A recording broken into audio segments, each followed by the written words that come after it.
আজ বিধানসভার দুটো ছবি আপনাদের সামনে রাখবো। বিকেলে অর্থাৎ বিকেলবেলা শুভেন্দু অধিকারী, বিকেলবেলা নওশাদ সিদ্দিকী, সকালে শুভেন্দু অধিকারী বিধানসভায় ঢোকার সময় পুলিশি বাধার অভিযোগ করেছেন একদিকে শুভেন্দু অধিকারী, অন্যদিকে পুলিশের সঙ্গে বচসা হয়েছে নওশাদ সিদ্দিকীরও। বিধানসভার বাইরে নওশাদের গাড়ি রাখা নিয়ে তুলকালাম পরিস্থিতি সৃষ্টি হয়। পুলিশের সঙ্গে বচসা বাঁধে নওশাদ সিদ্দিকীর, অন্যদিকে শুভেন্দু অধিকারী সকালবেলা বিধানসভায় ঢোকার সময় পুলিশি বাধার অভিযোগ করেছেন, পুলিশের সঙ্গে বচসাও বাঁধে বিরোধী দলনেতার।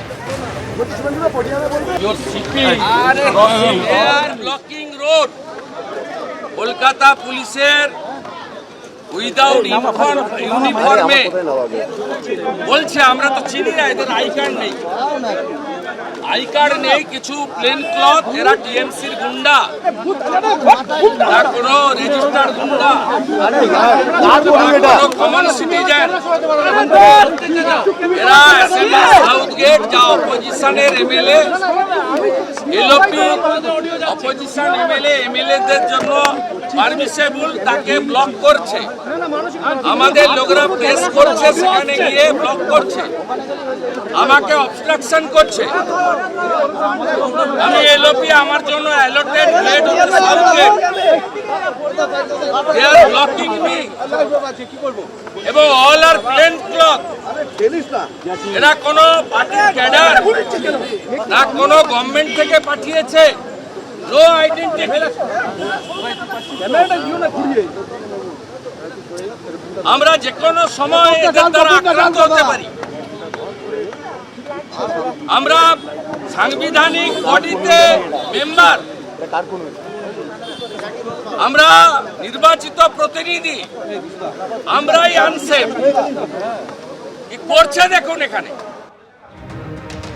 অর্থাৎ দুপুরে শুভেন্দু অধিকারী, বিকেলে নওশাদ সিদ্দিকী। বিধানসভার বাইরে নওশাদ সিদ্দিকীর গাড়ি রাখা নিয়ে তুলকালাম, পুলিশের সঙ্গে বচসাও বাঁধে। বিধানসভার ৩ নম্বর গেট দিয়ে মুখ্যমন্ত্রী যাওয়ার আগে আইএসএফ বিধায়কের গাড়ি রাখা নিয়ে পুলিশের সঙ্গে বচসা, পুলিশের বিরুদ্ধে অভিযোগও করেছেন নওশাদ সিদ্দিকী। কারো ক্ষতি করছি, কারো ডিস্টার্ব করছি, যে আইনের বলে যেটা আমার বিরুদ্ধে হয় আপনারা না, আপনি তাতে বলুন যেটা উঠতে হবে সেটা উঠে যাবে। এটা আমার বাড়ি, যদি আপনি বাড়ি বুঝাতে চান, এই বাড়ির আমিও একজন ভাগিদারি। আপনি এই বাড়িটাকে যদি মনে করা হয় কারো একার বাড়ি নয়, এটা বলছি কারো এই বাড়িতেও আমার ভাগিদারি আছে। কোনো কিছু গেটের সামনে তো আটকানো যায় না, প্লিজ। আমি যদি অবস্ট্রাকশন করি, যদি মনে হয় এটা রেখে আমি কারো ক্ষতি করছি, কারো ডিস্টার্ব করছি, যে আইনের বলে যেটা আমার বিরুদ্ধে হয় আপনারা না, আপনি তাতে বলুন যেটা উঠতে হবে সেটা উঠে যাবে। এটা আমার বাড়ি, যদি আপনি বাড়ি। ঠিক যে সময় নওশাদ সিদ্দিকীর সঙ্গে পুলিশের বচসা বাঁধে একেবারে তুলকালাম পরিস্থিতি সৃষ্টি হয়, তার পরের ছবি আপনাদের সামনে রেখেছি। অরূপ বিশ্বাস তিনি আসেন, নওশাদ সিদ্দিকীর সঙ্গে কথা বলেন। আমি আমার জায়গায় রিজেক্ট ছিলাম, যে আমার সাথে যেটা অন্যায় হয়েছে, আমার সাথে যে আচরণ করেছে, এটা তাকে উইথড্র করতে হবে। আমি একজন আইনসভার সদস্য, আমি এখানে ডিউটিরত একজন ইন্সপেক্টর ছিলেন, তাকে জিজ্ঞাসা করলাম সিএমএম আছেন?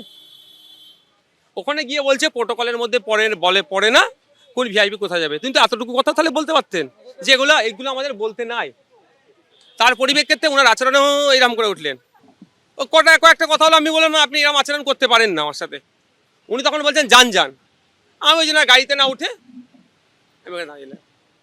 আমি বলেছিলাম যে ওকে আমি না ক্ষমা চাওয়া নয়, যে ওনার এই আচরণটা, ঔদ্ধত্যপূর্ণ আচরণটা উচিত হয়নি, এ কথা বলতে আপনাকে, নাহলে আমি এখান থেকে গাড়ি সরাবো না।